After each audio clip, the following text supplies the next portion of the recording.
Very good morning to class 11 student. In our offline classes, I had started the thing from Mock energy, that is collisions. So here it is just the continuation of that collision. In class I had discussed regarding elastic collision. So here I will discuss regarding in elastic collision in one dimension. So what is elastic collision? Elastic collision means kinetic energy before collision and kinetic energy after collision will be conserved. Clear? So in case of inelastic collision, it will not be conserved. Obviously opposite of that. So what happened to that inelastic collision? Let's see. Means what happened to the relative velocity in inelastic collision? That we will study here.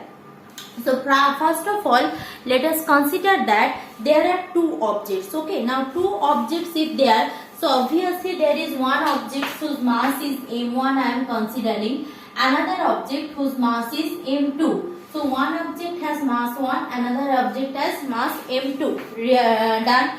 Now obviously from this m1 is moving with an initial velocity u1 and m2 is moving with an initial velocity u2. m1 is moving with initial velocity u1 and m2 is moving with initial velocity u2. Now after colliding the body, if it is a inelastic collision, then it should be stick together. Means normally if two clay balls are coming together, so clay balls moving in one direction, now after collision suppose one clay ball stick with another one, means where kinetic energy is not conserved, so both will move with the same velocity. Means after sticking, that two ball forms a single object and that single object moving with the same velocity.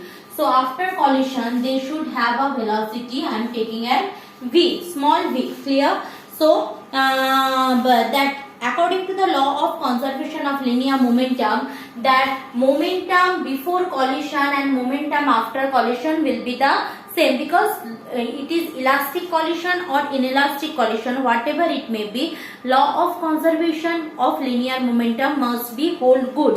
So if it's so, means m1 u1 plus m2 u2 should be equal to m1 plus m2 v. So according to law of conservation of linear momentum, according to law of conservation of linear momentums, that is m1 u1 plus m2 u2 should be equal to m1 plus m2 into v. So m1 u1 plus m2 u2 equal to m1 plus m2 into v. So this is my equation number 1. Done.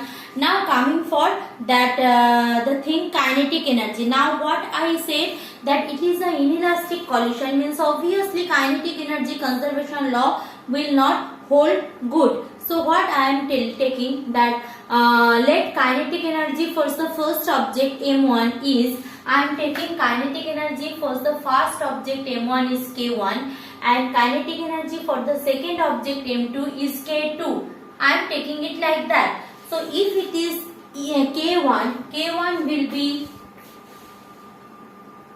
half m1 u1 square and k2 will be half m2 u2 square. k1 will be half m1 u1 square and k2 will be half m1 m2 u2 square. This is the kinetic energy of the two objects when they are moving. Clear? Now the kinetic energy of the two objects, if I am taking after collision, they are having kinetic energy k3. So k3 will be what? In that case we don't have two different mass, we are having a composite mass of m1 and m2. So k3 will be half m1 m2 v square. That's better na? You do like that. K1 equal to that total kinetic energy K1 equal to this plus this. This is K2. So this is before, this is after. Remember that.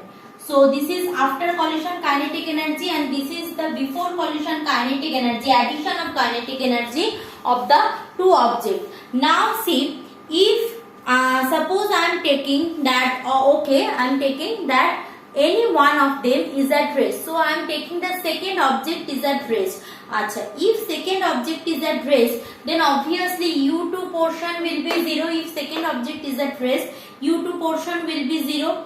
Now if I am doing, before doing that, let's do the ratio of, now here law of conservation of kinetic energy you can't apply. What we can calculate? We can calculate that the ratio of the kinetic energy before collision and after collision. I repeat the thing again. See, as we can't use that kinetic energy before collision and kinetic energy after collision, same principle what I had applied in case of elastic collision. So what I will take, I will do the ratio of kinetic energy before collision divided by kinetic energy after collision. So if I proceed like that, that kinetic energy before collision and kinetic energy after collision, so what I will get, so the ratio of the kinetic energy before collision and after collision, that is K1 by K2 will be equal to half M1 U1 square plus half M2 U2 square by half M1 plus M2 V square. Clear? No confusion.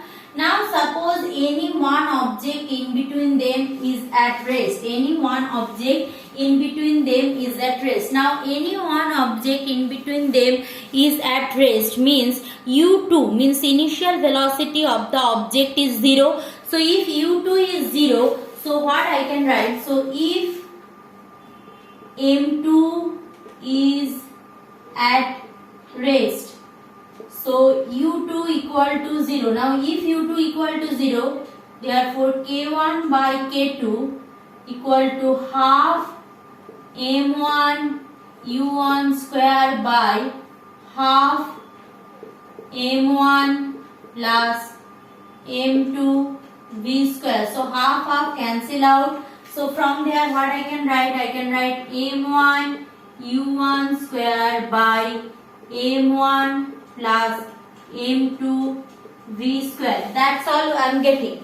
Now let's see. I am taking what? I am taking U2 as 0. So if I split the equation, so what I am getting? M1 U1 square by M1 V square plus M2 V square. Clear? Now if I am having another equation, that is law of conservation of linear momentum principle, means I am having that equation. Remember, give it equation number 2. Now remember from equation 1, what I have written? There I have written M1 U1 plus M2 U2 equal to M1 plus M2 V. Now what I am taking? I am taking that initially the second object it has rest, means M2 is at rest, means U2 is 0. So this is a large calculation. I am continuing in my next video.